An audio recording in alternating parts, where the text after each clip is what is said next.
একটা ছেলেকে ভালোবাসে, তার সাথে সারা জীবন সুখে থাকবে, আর আজকে শুনলাম সে একটা নেশাখোর ছেলেকে বিয়ে করছে। আর সে কত বড় খারাপ, নিজের সন্তানকে এভাবে রাস্তাঘাটে ছেড়ে দিছে। একজন মা এমন হতে পারে? তুমি চিন্তা করো না বাবা, তোমার মা জীবনে সুখী হবে না।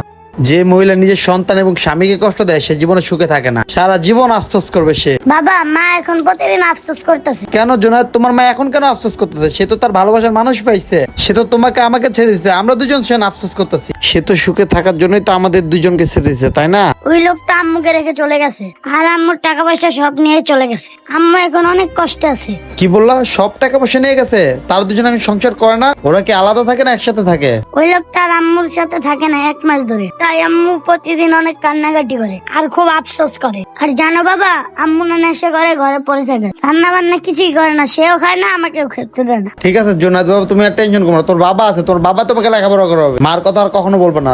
চলো বাবা, তুমিও চলো, তুমি আমার সন্তানের মতো আসো। বন্ধুরা, এই